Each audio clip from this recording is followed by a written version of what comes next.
என் பேர் முழு பேர் ஐசன் திலீபன். எனக்கு 20 வயசு. அப்பா கையிலாது, அப்பா கையால் விழுந்து அப்பா கையிலாது.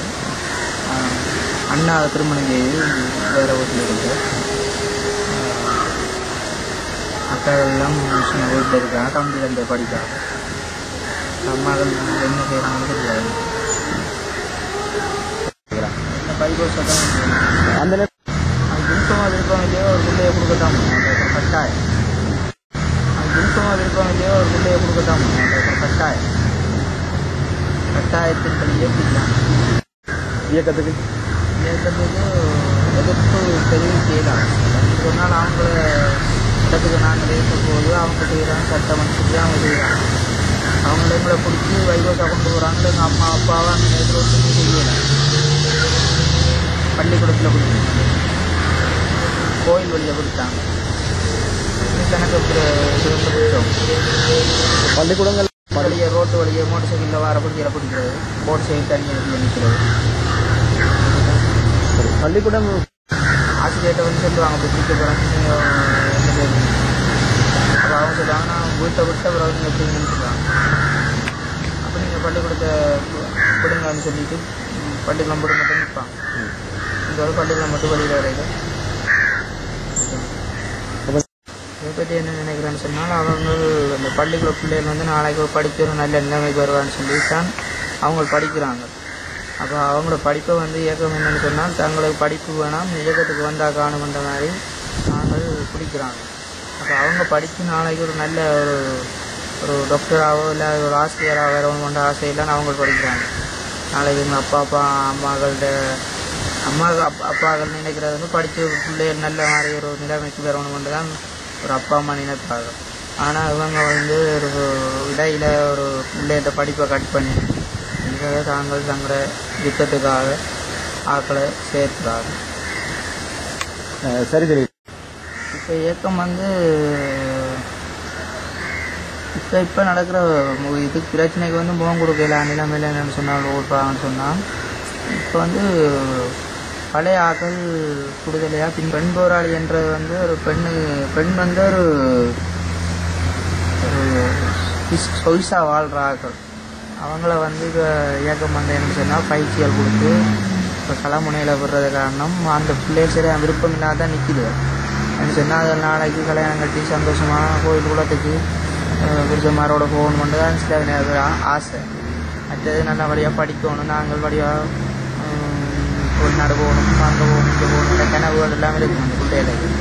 ஆனால் அந்த இப்போ கனவுகள்னு சொன்னால் நாங்கள் கனவுகளை வச்சுருந்தாலும் இப்போ அந்த இடத்துல இருந்து நாங்கள் ஒன்றும் செய்யலை. அதுன்னு சொன்னால் வேறு அவங்க படித்தாலும் படிக்காட்டியோ நீங்கள் கல்யாணம் கட்டி சந்தோஷமாக இருக்கலாம், நாங்கள் சாகுறதான்னு சொல்லி அவங்களே பெண் போராளிகளையும் பிடிக்கிறாங்க. அப்போ அவங்க பாவம், அவங்க குளிக்கு இல்லாமல் இந்த காலமுனையில் நின்று சாப்பாடு இல்லாமல் முகம் படிக்க முழம்பு கடிக்கும். அது பெண் ரெண்டு சொன்னால் வீட்டில் எடுக்கிறதுக்குள்ள கிரீம் பண்ண அது என்ன இது என்ன எல்லாம் பூசிக்கொண்டு அழிச்சியாக அந்த கோயில்களுக்கு தோடு இதெல்லாம் குத்திக்கொண்டு போவாங்களா. ஆனால் இயக்கத்தை பொறுத்தவரையில் தோடு குத்த விட மாட்டாங்க, மயிர் வளர்க்க விட மாட்டாங்க, மயிரெல்லாம் பட்டி பொங்கலை புட்டையில் ஒரு அசிங்கமாக வச்சுக்கிறாங்க.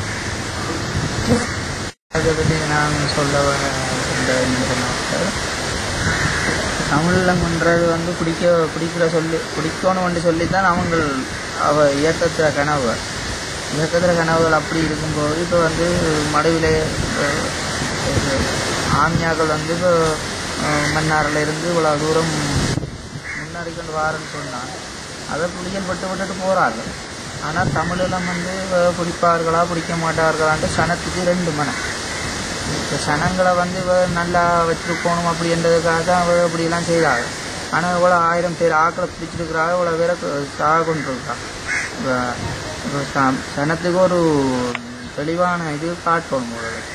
இப்போ இவ்வளோ பிரச்சனை என்னன்னு சொன்னாலும் இப்போ தாங்கள் அடித்து பிடிப்பாங்க அப்படின்னு சொல்லித்தான் எங்களெல்லாம் ஆக்களெல்லாம் பைவாஸ் பிடிச்சோம். அப்போ பிடிச்சதுக்கு தக்கன சனத்துக்கு ஒரு நல்ல இதை காட்டணும். இல்லைன்னு சொன்னால் சனமெல்லாம் குழம்பு.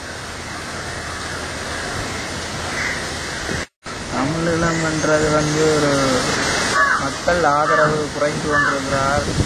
தமிழீழம் பிடிப்பது கொஞ்சம் கஷ்டமான இடம் தான் நான் நினைக்கிறேன். என்னென்னு சொன்னால் தமிழர் வந்து நிம்மதியாக வாழணும்னு சொல்லித்தான் தமிழத்துக்கு இருக்கு. ஆனால் அங்கே நிம்மதிகள் சரியான கஷ்டங்கள் நிலைமையில் அவங்கள நிம்மதியாகவும் இல்லாத பெரிய பெரிய யுத்தங்கள் நடந்து கொண்டிருக்கிறதால் ஆனால் தமிழெல்லாம் பிடிப்பது கொஞ்சம் கஷ்டம் என்று தான் நான் நினைக்கிறேன். என்னென்னு சொன்னால் இப்போ பெரிய பெரிய தாக்குதலை செய்து கொண்டு கொண்டிருக்கிறார்.